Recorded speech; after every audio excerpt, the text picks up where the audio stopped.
নমস্কার, আমি অ্যাস্ট্রোলজার দীপ্তি ঘোষ। আজকে আমি আপনাদের সাথে শেয়ার করব 2025-এর আগস্ট মাস কীরকম যাবে কন্যা রাশি বা লগ্নের জন্য। যদি কন্যা আপনার রাশি হয় বা লগ্ন হয় তাহলে এই প্রেডিকশনটি আপনার জন্য। 2025-এর আগস্ট মাস যখন শুরু হবে তখন আপনাদের রাশিভিত্তিক গ্রহের অবস্থান কীরকম থাকবে সেটি প্রথমে জেনে নেওয়া যায়। আপনাদের 6th হাউস অর্থাৎ কুম্ভ রাশির ঘরে থাকছে রাহু। আপনাদের 7th হাউস মীন রাশির ঘরে থাকছে শনিদেব। আপনাদের 10th হাউসে থাকছে গুরু বৃহস্পতি এবং শুক্র। আপনাদের 11th হাউসে থাকছে রবি এবং বুধ এবং 12th হাউসে থাকছে কেতু। ফার্স্টে জেনে নিই যে আপনাদের হেলথ কীরকম থাকবে। দেখুন, লগ্নপতি অর্থাৎ বা রাশি ওনার তিনি কিন্তু বসে আছে 11th হাউসে। তো 11 নম্বর ঘর থেকে আমরা সবসময় ভালোটাই বিচার করে থাকি। 11 নম্বর ঘরে যেহেতু রবি এবং বুধ বসে আছে, লগ্নপতি বসে আছে, সেই কারণে কিন্তু খুব একটা শরীর স্বাস্থ্য নিয়ে আপনারা ভুগবেন না। তবে এই সময় 6th হাউসের সাথে রাহুর একটা কানেকশন তৈরি হওয়ার কারণে কিন্তু এই সময় পেটের প্রবলেমে আপনারা ভুগতে পারেন। শুধুমাত্র যে এই মাসটা তা নয়, আপনারা এই বছরটাতে পেটের প্রবলেমে ভুগতে পারেন। জাঙ্ক ফুডের প্রতি আপনাদের কিন্তু অ্যাডিকশন আরও বাড়তে পারে। নেশাজাতীয় দ্রব্যের ওপর আপনাদের অ্যাডিকশন কিন্তু আরও বাড়তে পারে। অর্থাৎ নেশাজাতীয় দ্রব্যের আপনারা বেশি পরিমাণে সেবন করার ফলেও কোনো রকম কিন্তু কোনো শারীরিক প্রবলেম আপনাদের আসতে পারে। তাই এটা একটা সাবধানতা কি আপনাদের নেশাজাতীয় দ্রব্য থেকে দূরে থাকতে হবে। জাঙ্ক ফুড থেকে আপনাদের দূরে থাকতে হবে। বিশেষ করে তেল, ঝাল, মশলা, বাসি খাবার থেকে দূরে থাকতে হবে। বাসি খাবার খাওয়ার ফলে আপনাদের কোনো রকম ফুড পয়জনের প্রবলেম আসতেই পারে। তাই এই মাসটাতে আপনাদের সাবধান থাকতে হবে এই সমস্ত বিষয়গুলির ওপর থেকে। যদি আপনি এডুকেশনের ব্যাপারে জানতে চান, অর্থাৎ আপনি কন্যা রাশি বা লগ্নের মানুষ যিনি এডুকেশনের ব্যাপারে জানতে চাইছেন, 4th হাউস থেকে এডুকেশন যে দেখব, 4th হাউসের অধিপতিকে তিনি কিন্তু গুরু বৃহস্পতি। গুরু বৃহস্পতি বসে আছে আপনাদের 10th হাউসে। এই 10th হাউসে গুরু বৃহস্পতি বসে আছে, সেটাও কিন্তু ভেনাসের সাথে অর্থাৎ শুক্রের সাথে। এবং গুরু বৃহস্পতি সেখান থেকে দৃষ্টি দিচ্ছে কিন্তু নিজের ঘরে অর্থাৎ আপনাদের 4th হাউসে। তাই 4th হাউসে গুরু বৃহস্পতি এবং শুক্রের দৃষ্টি পড়ার কারণে কিন্তু পড়াশোনা ক্ষেত্রে উন্নতি থাকছে। রবি এবং বুধের সপ্তম দৃষ্টি পড়ছে আপনাদের 5th হাউসে। স্যাটার্নেরও দৃষ্টি কিন্তু 5th হাউসে পড়ছে। তাই এই সময় যদি আপনারা কোনো রকম ফর্ম ফিল আপ করতে চান, সেটা আপনার জন্য পজিটিভ থাকছে। আপনাদের জন্য পজিটিভ থাকছে যদি আপনারা কম্পিটিটিভ ফিল্ডের জন্য পড়াশোনা করে থাকেন। হ্যাঁ, কম্পিটিটিভ ফিল্ডে আপনাদের কম্পিটিশন কিন্তু বাড়তে পারে, তবে সেই জিনিসটা আপনাদের জন্য পজিটিভ থাকবে। পড়াশোনা ক্ষেত্রে যথেষ্ট পরিমাণে কিন্তু উন্নতি দেখতে পাওয়া যাচ্ছে। 11th হাউসে যেহেতু রবি আছে, সেই কারণে যারা কম্পিটিটিভ ফিল্ড নিয়ে পড়াশোনা করছেন সেটাও আপনাদের ক্ষেত্রে উন্নতি থাকবে। তবে 17 আগস্টের পর যখন রবি তার ট্রানজিট পজিশন চেঞ্জ করবে এবং স্বরাশি অর্থাৎ চলে আসবে সিংহ রাশির ঘরে, সেখানে কনজাংক্ট হবে কিন্তু কেতুর সাথে। কেতুর সাথে রবির এই কনজাংশনের ফলে কিন্তু আপনাদের যারা সরকারি চাকরির জন্য পড়াশোনা করছে কিছু অবশ্যই বাধা আসতে পারে। তাই 17 আগস্টের আগে অবধি আপনাদের জন্য পজিটিভ থাকছে।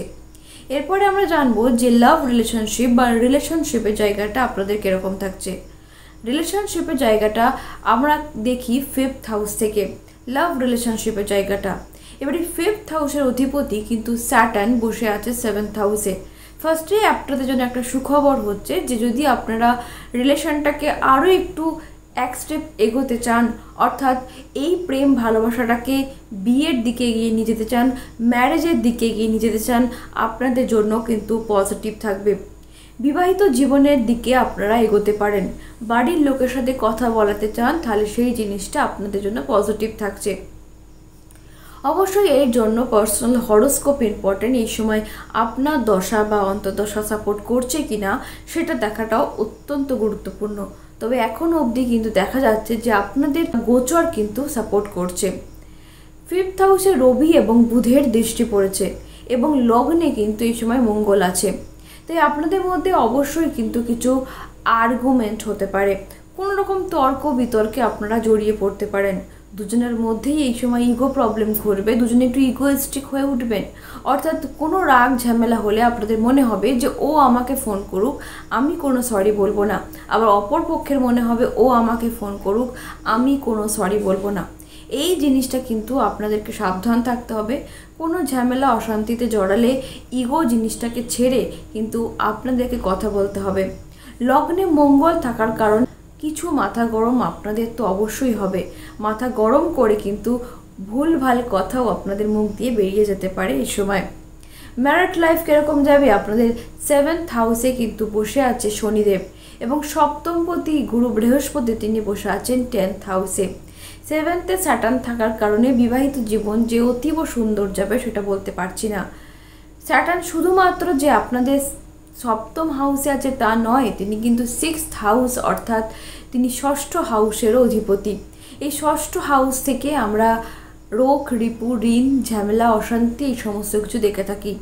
এই 6th হাউসের সাথে যেহেতু কানেকশন তৈরি করেছে সেই কারণে কিন্তু এই সময় বিবাহিত জীবনে কিছু প্রবলেম থাকবে, ঝামেলা ঝাঁটি অশান্তিতে কিন্তু জড়িয়ে পড়তেই পারেন, মনোমালিন্য হবে দুজনের মধ্যে।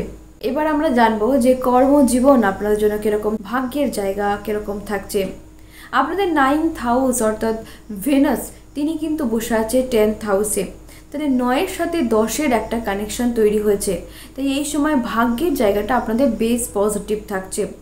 তার সাথে সাথে সপ্তম পতি এবং চতুর্থ পতিও কিন্তু তার সাথে বসে আছে, তাই ভাগ্যের জায়গাতে আপনাদের পজিটিভ থাকছে। কোনো কিছু ইনভেস্ট যদি আপনারা করেন আপনারা অবশ্যই করতে পারেন। আপনাদের পার্সোনাল হরোস্কোপ ঠিকঠাকভাবে সাপোর্ট করে আপনাদেরকে। এই সময় গোচর কিন্তু ইনভেস্টমেন্টে পজিটিভ দেখাচ্ছে। কর্মের জায়গাটা কীরকম থাকছে? আপনাদের 10th হাউসে কিন্তু বসে আছে গুরু বৃহস্পতি এবং ভেনাস, সেই জন্য কিন্তু আপনাদের কর্মের জায়গাটাও বেশ পজিটিভ থাকছে। এবং ভেনাস দেখুন শুধুমাত্র যে আপনাদের 10th হাউসে বসে আছে তা তো নয়, তিনি তুলা রাশি ঘরেরও অধিপতি অর্থাৎ দ্বিতীয় হাউসের অধিপতি। তাহলে 2-এর সাথে 10-এর একটা কানেকশন তৈরি হলো। এই সময় আপনারা যাই করুন না কেন, যা খুশি করুন না কেন, প্রফিট বা অর্থ উপার্জন কিন্তু আপনাদের হবেই হবে। চাকরিতে কিন্তু এই সময় উন্নতি আসতে পারে, অর্থাৎ চাকরিতে কোনো প্রমোশনে কিন্তু চান্স একটা থাকছে। বিজনেস কীরকম যাবে? বিজনেস কিন্তু আপনাদের অ্যাভারেজ থাকছে। বিজনেসে কিন্তু পরিশ্রম অবশ্যই বাড়বে, পরিশ্রম কিন্তু আপনাদের এই সময় বাড়তে চলেছে। বিজনেসে পরিশ্রম করলে তবে ফল পাবেন। যেরকম পরিশ্রম করবেন তার থেকে একটু কম ফল পাবেন, কারণ স্যাটার্ন আপনাদের 7th হাউসে আছে এবং স্যাটার্ন যেহেতু পরিশ্রমকে বাড়িয়ে দেয় সেই জন্য এবং খুব লেটে ফল দেয়। আজকে পরিশ্রম করছেন, আজকে ফলটা পাবেন না, ফলটা পাবেন কিছুদিন বাদে। কিন্তু যে পরিশ্রম আপনারা করছেন তার ফল কিন্তু আপনারা একদিন না একদিন ঠিকই পাবেন। এই মুহূর্তে পাবেন না, কিন্তু পরবর্তীকালে কিন্তু ঠিকই পাবেন। এই সময় কন্যা রাশি বা লগ্নের কিন্তু স্পিরিচুয়াল হওয়ার বা স্পিরিচুয়ালিটি ডেভেলপমেন্ট কিন্তু আপনাদের হতে পারে। অকাল্ট সায়েন্সের সাথে কিন্তু আপনারা যুক্ত হতে পারেন এই সময়। এই ছিল 2025 আগস্ট মাসের প্রেডিকশন। যদি আপনাদের ব্যক্তিগত কোনো কিছু জানতে হয় তার জন্য ব্যক্তিগত হরোস্কোপ দেখা অত্যন্ত গুরুত্বপূর্ণ। সবাই খুব ভালো থাকবেন, সুস্থ থাকবেন। ধন্যবাদ।